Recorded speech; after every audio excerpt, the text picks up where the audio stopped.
మీ వాడు బెండ్ అవుతున్నాడు. No no నేనే బెండ్ అవట్లేదు. సంతకాలు పెట్టకపోతే నీ ఫ్రెండ్ బెండు తీస్తా. వెళ్ళిపోయి నీ బెండం ఏమంటుంది? ఏమంటది? వ్యవహారం ఇంత దూరం వచ్చేసరికి కాళ్ళ కింద భూమి షేకై బేల చూపులు చూస్తుంది. ఊరుకురా, లేకపోతే ఏంటి అర్థం లేకుండా మాడతావు? నేను బెండ్ అవడం ఏంటి? స్టిఫ్ గా ఉంటాను. కాకపోతే వాళ్ళ అమ్మాయి కాస్త డెకరేషన్ ఇస్తాను. వస్తున్నా. ఎక్కడికి? ఆ మూతి ఇక్కడ పెట్టి మాట్లాడండి. ఏంట్రా ఏంటి ఫోన్ లోని గొడవ? ఇక్కడ మీద మన ఇద్దరి మధ్య బంధుత్వాలు గాని భాగస్వామ్యాలు గాని లేవని చట్టం పెట్టు. రగ్గా అవన్నీ నేను చెప్పాను అన్నారు. ఫోన్ పెట్టాయి కానివ్వండి. ఏమిటో పిల్లల్ని కన్నావు గానీ వాళ్ళ తలరాతల్ని కన్నావా అని దీని మీద కూడా.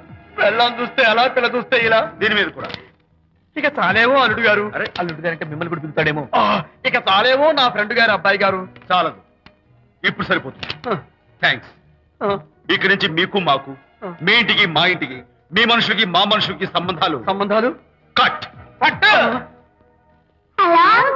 హలో, మీరిద్దరు అన్నా చెల్లెళ్ళా? ఫ్రెండ్సా? ఈ ఇంటికి ఇంట్లో వాళ్ళకి ఫ్రెండ్స్ అన్నా ఫ్రెండ్షిప్ అన్నా అర్థం తెలియదు. కాబట్టి నా మాట విని మీ ఫ్రెండ్షిప్ ని ఈ రోజే కట్ చేసుకోండి.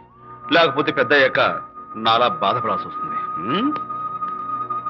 ఏంటి సార్, మొగుడు పిల్లలు విడిపోతుంటే కలపడానికి ప్రయత్నం చేయాలి కానీ మీ ఫ్రెండ్ గారు అబ్బాయి గారు సంతకాలు చేయమన్నారు కదా అని విడాకుల మీద పశ్చిమ సంతకాలు చేసేస్తారా? ఫ్రెండ్ గారి అబ్బాయి గారు కాదు, అల్లుడు గారు. అల్లుడు గారంటే ఆయన పీకుతారు, ఫ్రెండ్ గారు అబ్బాయి గారంటే మీరు పీకుతారు. నాకేం అర్థమైతే అవటం లేదు. ఓరి పిచ్చి విధవా, అల్లుడు గారు సంతకాలు పెట్టించుకుంది విడాకుల పత్రాల మీద కాదు, వ్యాపారంలో విడిపోయే పత్రాల మీద.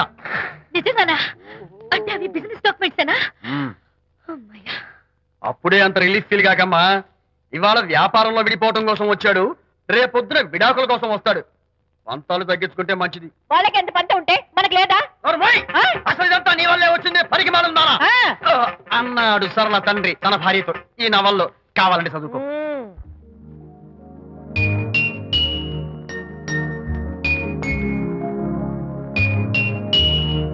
అమ్మా, ఆ బొమ్మ చూస్తుంటే నీ బాధ ఏమిటో నాకు అర్థమైంది తల్లి. నీకు సీమంతం జరిపించలేదనేగా, నీకు సీమంతం జరిపించడానికి పైసా కూడా లేని దరిద్రుడి క్షమిస్తమ్మా.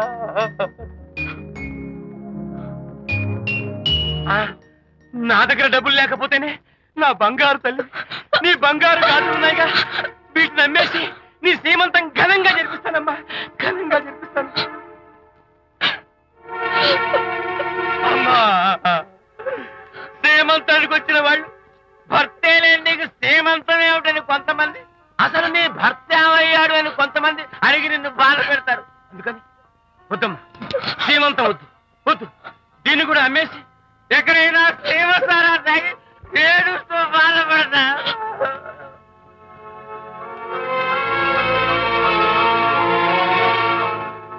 అనిత అంటే మీరే కదా? అవును. మీరు ఆర్టిస్ట్ కదా? అవును. మీరెవరు? మేము కస్తూరిబా మహిళా మండలి నుంచి వచ్చాం. తోడు లేని ఆడవాళ్ళకి, పండగలకి, పబ్బాలకి, నోములకి, సీమంతాలకి ఆత్మబంధువులమై అన్ని మేమే దగ్గరుండి జరిపిస్తాం. మీకు సీమంతం జరిపించడానికి వచ్చాం. Thank you.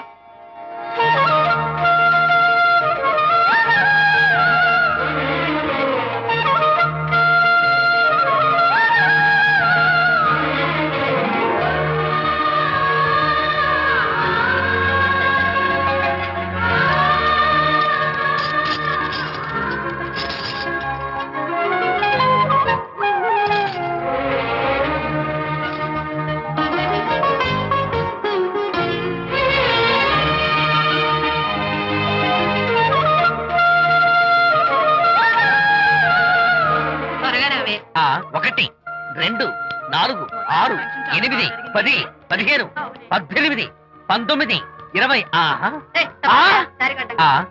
అనిత, ఏమిటి డెకరేషన్? విజయ్, ఇవాళ నాకెంత సంతోషంగా ఉందో తెలుసా? జరగదనుకున్న సీమంతో ఎవరో మహిళా మండలి వాళ్ళు వచ్చి జరిపించారు. గ్రేట్. ఆ తర్వాత చెప్తాను, ముందు ఆశీర్వదించు. Sure sure. God bless you. మరి గంధం? నేను పుస్తాను. Thank you. మంగళహారతి ఇచ్చి పాట కూడా పాడనా? జస్ట్ మినిట్, చేయడానికి వస్తాను.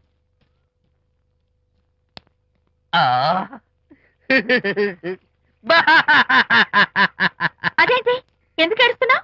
ఇది ఏడుపు కాదు, సంతోష తరంగాలు. నీ సీమంతం జరపడం కోసం విజయ్ చేసిన త్యాగాన్ని తలుచుకుంటే నా గుండె చెరువయ్యి ఓట్లో అవుతోంది. 10,000 ఖర్చయితే అయ్యాయి కానీ మీ అనుబంధాన్ని ఆత్మీయతను చూడగలిగే అదృష్టం నాకు కలిగింది. 10,000 ఖర్చు అవడం ఏమిటి? నీకెవరూ లేరని నీ సీమంతో చేయడం కోసం మహిళా మండలి వాళ్ళకి డబ్బులిచ్చి ఈ ఏర్పాట్లన్నీ చేశాడు విజయ్. ఊ! హరిశ్చంద్ర, అనవసరంగా నోరు జారానే. ఈ విషయం విజయ్కి తెలిస్తే నన్ను కాటి కాపర్ని చేస్తాడే. అబ్బా!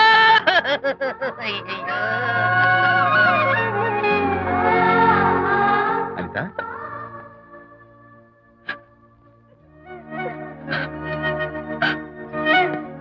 ఏంటిది? విజయ్, నీకు చేతులెత్తి దండం పెట్టాను. నీ ఒళ్ళో పడుకుని ఏడవాలు. నాకేమర్థం కావడం లేదు. అనిత, ఏమైంది నీకు? నా